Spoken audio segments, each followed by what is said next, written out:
నమస్కారం శ్రీ ఆచార్య అనంత కృష్ణ స్వామి గారు. నమస్కారం అండి. చాలామంది ఈ మధ్యకాలంలో క్లాసెస్ ఎప్పుడెప్పుడు ఎక్కడెక్కడ ఉంటాయని చెప్పేసి అడుగుతూ ఉన్నారు. ఎందుకంటే నాకు ఇన్స్టాగ్రామ్లో కూడా పోస్ట్ చేసినటువంటి వాళ్ళు ఉన్నారు. కింద వీడియో కింద కూడా కామెంట్ బాక్స్లో కొంతమందికి ప్రీవియస్ డేట్స్ కనిపించడం వల్ల ఆ డేట్స్నే క్లాసెస్గా చూస్తున్నారు. సో ప్రజెంట్ డేట్ చెప్తే ఎప్పుడెప్పుడు క్లాసెస్ మనం ప్రతి దగ్గర ఇయర్ కూడా చెప్తున్నాం మళ్ళీ, ఎందుకంటే లాస్ట్ ఇయర్ చూసేసి మళ్ళీ ఈ నెల అని చెప్పేసి మరి కాల్ చేస్తున్నారు. ఈ 2022 మే 8వ తారీఖు మనకు తిరుపతిలో ఉంటుందండి. అలాగే మే 15 తారీఖు రాజమండ్రిలో ఉంటుంది. మే 22 మళ్ళీ హైదరాబాద్లో ఉంటుంది. మే 29 విజయవాడలో ఉంటుంది. జూన్ 5 వైజాగ్లో ఉంటుంది. అలాగే జూన్ 26 మనకు స్పెషల్ క్లాస్ అని చెప్పుకున్నాం మనం. దానికి ఆల్రెడీ చాలామంది ఎన్రోల్ చేసుకున్నారు. ఎంత వీలైతే తొందరగా మీరు ఎన్రోల్ చేసుకోవాలి. చాలా రష్గా ఉంది. ఇలా సమ్మర్ అన్ని హాలిడేస్ కాబట్టి చాలా రష్గా ఉంది. జూన్ 26 స్పెషల్ క్లాస్కి ఎంత వీలైతే అంత తొందరగా ఎన్రోల్ చేసుకోండి. డెఫినెట్గా. Thank you so much Shri Acharya Anantha Krishna Swamy garu. Thank you. Previous వీడియోలో నమ్మకం అనేది ఏ విధంగా కలిగి ఉండాలి, సో అదుంటే త్రూ విజువలైజేషన్ టెక్నిక్ మన ఫ్యూచర్ని మనం ఏ విధంగా చూసుకోవచ్చు, ఏ విధంగా దాన్ని క్లియర్ చేయొచ్చు, విషయం ఏ విధంగా మనకు కనెక్ట్ అయ్యి అందిస్తుంది అనేది చెప్పడం జరిగింది. సో 385వ మనీ మంత్ర వీడియో. ఈ వీడియోలో ఏం చెప్తున్నారు? ఇక్కడ మనం సంపద, ఐశ్వర్యం, డబ్బు అని అనుకున్నాం మన సబ్జెక్ట్లో.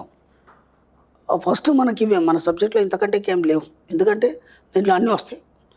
మన 4 ఉండాలి. ఒకటి మీరు, ఫస్ట్ మీరు ఉంటారు, తర్వాత డబ్బు, 2 సంపద, ఐశ్వర్యం, అంతే. వీటన్నిటికీ ముందు ఇంకేం ఉండాలంటే సృష్టి ఉండాలి. సృష్టి అంటే ఏంది? మనం ఎన్నోసార్లు అనుకున్నాం. సృష్టి అని ఎప్పుడైతే మనం చెప్తామో, సృష్టి అనేది నిరంతరంగా ఉంటుంది. ఎప్పుడు కూడా అది స్టాప్ అనేది కాదు. ఇప్పుడు ఈ సృష్టి మొదలైంది, ఇంకా పాలపుంతలు పుడుతూనే ఉన్నాయి, ఇంకా గ్రహాలు పుడుతూనే ఉన్నాయి, నక్షత్రాలు పుడుతూనే ఉన్నాయి. అవి ఎన్ని నశించినా అంతకు రెట్టింపు పుడుతూనే ఉన్నాయి, నెబ్యులాస్ ఇంకా బయటకు వస్తూనే ఉన్నాయి. కాబట్టి సృష్టి అనేది ఎప్పుడు ఆగదు. ఓకే, సృష్టి అనేది ఎప్పుడు ఆగదు.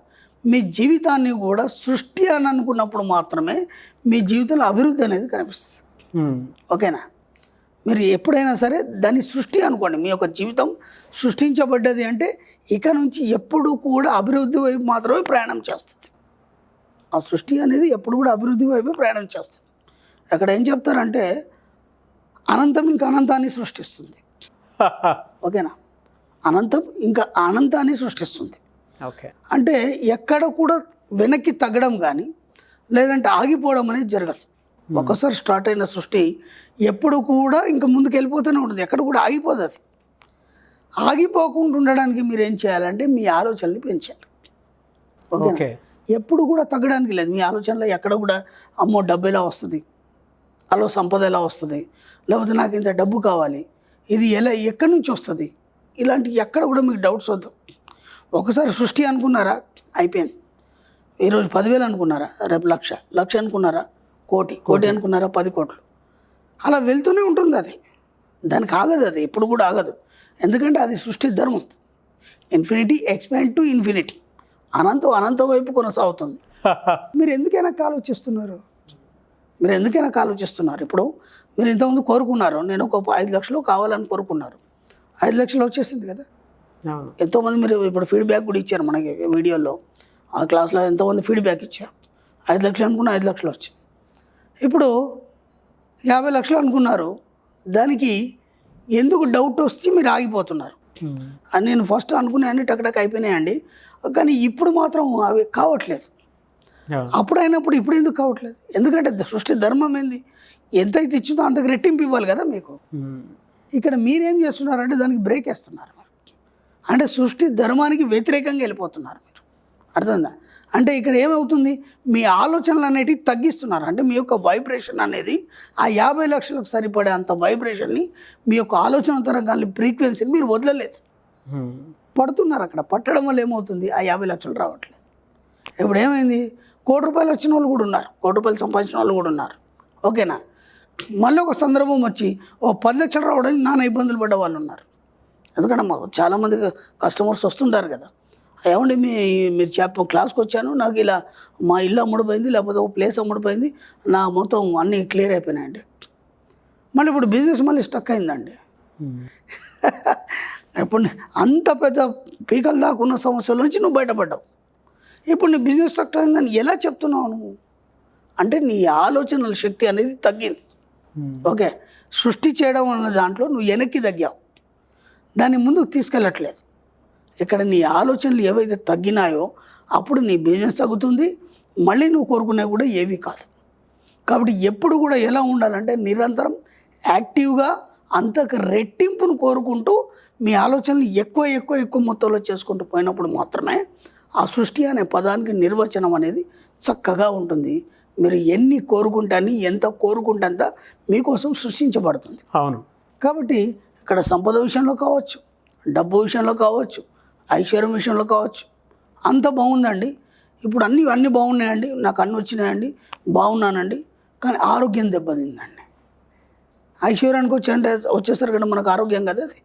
ఐశ్వర్యంకి వచ్చేసరికి ఆరోగ్యం ఒకటి, పరపతి ఒకటి మనకు ఐశ్వర్యం కింద వస్తుంది. సంపదనేమో ఆస్తుల కింద వస్తుంది, ఐశ్వర్యంకి వచ్చేసరికి ఆరోగ్యం కింద వస్తుంది, పరపతి కింద వస్తుంది. ఇంతకుముందు అందరూ నా మాట వినేదండి, ఇప్పుడు వినటం లేదండి. ఎందుకు? నీ సృష్టి ఆలోచనల్లో నీ యొక్క ఫ్రీక్వెన్సీ తగ్గింది. ఎందుకు తగ్గింది? ఫస్ట్ ఉన్నటువంటి ఆకలి నీకు ఇప్పుడు లేదు. స్టార్టింగ్లో నీకు బాగా అన్ని ఫోర్స్ ఉండేది, ఓకేనా? ఆలోచన కూడా అంత ఫాస్ట్గా ఉండేది, అంత తొందరగా కావాలని ఉంది, అంత బాగా ప్రయత్నాలు చేశారు, టగటగా అయిపోయినాయండి. అయిపోయిన తర్వాత ఏమైపోయింది? ఇప్పుడు మీకు టెన్షన్ లేదు, ఎక్కడి నుంచి కూడా ఎక్కడ టెన్షన్ లేదు, ఒక ప్రశాంతత ఏర్పడింది. ఆ ప్రశాంతత ఏర్పడంలో తీవ్రత అనేది లేకుండా పోయింది. ఇంతకుముందు మనం తీవ్రత గురించి చెప్పుకున్నాం, ఆ తీవ్రత అనేది లేకుండా పోయింది. కాబట్టి ఇప్పుడు రావట్లేదు ఏది కూడా. తప్పు మీరే చేస్తున్నారు, పొరపాటు మీరే చేస్తున్నారు. సృష్టించుకోవడం అనే దాంట్లో మీరు తీవ్రత లేకుండా మీకున్న ఫ్రీక్వెన్సీని తగ్గించుకోవడం వల్ల మీ దగ్గరికి ఏవి రావట్లేదు. అప్పుడు ఎలా వచ్చినాయి, ఇప్పుడు ఎందుకు రావట్లేదు? కాబట్టి మళ్ళీ ప్రయత్నించి ఇప్పుడు మళ్ళీ ఎలా అనుకుంటారంటే స్టార్టింగ్లో మీ పరిస్థితి ఎలా ఉందో ఇప్పుడు కూడా అలాగే ఉందనుకోండి. అనుకొని మీకు కావాల్సిన వాటి గురించి గట్టిగా ప్రయత్నం చేయండి. ఎంత వీలైతే మీ ఫ్రీక్వెన్సీ స్థాయిని పెంచండి, అంటే మీ ఆలోచన తరంగాల శక్తిని పెంచండి. ఎంత పెంచితే అంత తొందరగా మీరు కోరుకునే మీ దగ్గరకు వస్తాయి. మీరు ఎంత స్లో ఉంటే అంత తొందరగా మీకు ఆలస్యం జరుగుతుంది, అంత ఆలస్యంగా జరుగుతుంది. ఇక్కడ చేయాల్సింది రెండే రెండు. మీ యొక్క ఆలోచన తరంగాల ఫ్రీక్వెన్సీని పెంచడమా, తగ్గించడమా. తగ్గిస్తే మీరు తొందరగా పొందలేరు, పెంచితే తొందరగా పొందగలరు. అది మీరే డిసైడ్ చేసుకోండి, అర్థమైందా? ఎందుకంటే మీకు ఈ తేడా తెలియట్లేదు. అప్పుడు ఎందుకు అయింది, ఇప్పుడు ఎందుకు కావట్లేదు. నా క్లాస్కి వచ్చారు, ఎన్నో క్లాసులకు వెళ్ళారు, ఎన్నో ప్రయత్నాలు చేశారు, స్టార్టింగ్లో బాగుంది, మళ్ళీ ఇప్పుడు ఎందుకు డౌన్ అయిపోయారు? కారణం మీరే. కాబట్టి అది మీకే అర్థమవుతుంది నేను ఎక్కడ పొరపాటు చేస్తున్నాను. కాబట్టి దాన్ని మరీ మీరు పరీక్షించుకోండి, పరిశీలించండి. ఎక్కడ తగ్గింది, తీవ్రత ఎక్కడ తగ్గింది, ఆ యొక్క స్పందన ఎక్కడ జరిగింది, ఆ ఫ్రీక్వెన్సీని మళ్ళీ పెంచుకునే ప్రయత్నం చేయండి ఎంత వీలైతే అంత. అలా పెంచుకోవడం వల్ల సృష్టి అనేది ఇంకా ముందుకు పోతుంది. సృష్టి అనే పదమే అభివృద్ధి వైపు ప్రయాణం చేయడం, అదే చెప్తున్నాను నేను. అనంతంగా ఇంకా విస్తరిస్తూనే ఉంటుంది. దాన్ని ఆ యొక్క పదాన్ని దృష్టిలో పెట్టుకొని ఎంత వీలైతే అంత ఇంకా సృష్టించుకొని ఎక్కువ మొత్తంలో ఆలోచిస్తూ పెద్ద మొత్తంలో పొందడానికి ప్రయత్నం చేయండి. అంతకు రెట్టింపు విషయం మీకు ఇస్తూనే ఉంటుంది. మీరు చెప్పినట్లు నిజంగా ఇనీషియల్ టైంలో ఎవరికన్నా ఆ బర్నింగ్ డిజైర్ కానివ్వండి, ఆకలితో ఉన్నప్పుడు ఎక్కువగా వస్తూ ఉంటుంది. ఆలోచన కూడా అంత ఫాస్ట్గా మూవ్ అవుతూ ఉంటుంది, ఎందుకంటే ఆలోచన ఫ్రీక్వెన్సీ ఎక్కువ మొత్తం చాలా ఈజీగా ఇక్కడ నుంచి కొండని దిగొట్టమని కొడతారు, ఆ రేంజ్ ఆలోచనలు ఉంటాయి. తర్వాత మళ్ళీ సైలెంట్, అది క్లియర్ అయిపోయిన తర్వాత అది తగ్గదు. నేను అనేది ఆ ఫైర్ అనేది అలాగే ఉండాలి, అవును, ఎప్పటికీ అలాగే ఉండాలి. ఎందుకంటే డబ్బు సంపద ఎవరికి ఇష్టం ఉండదండి, ఎంత వస్తే అంత దాన్ని ఎంజాయ్ చేయడానికి చూస్తాడు. ఫైర్ ఎందుకు తగ్గాలి? తగ్గింది, మీకు రావట్లేదు అంతే. అది అక్కడ సబ్జెక్ట్ తప్పు కాదు, ఏం తప్పు కాదు, మీ తప్పే. అది మీ యొక్క తీవ్రత తగ్గింది, రావట్లేదు అంతే. ఎంత వీలైతే అంత పెంచుకోండి. డెఫినెట్గా sir. Thank you so much Shri Acharya Anantha Krishna Swamy garu. Thank you అండి.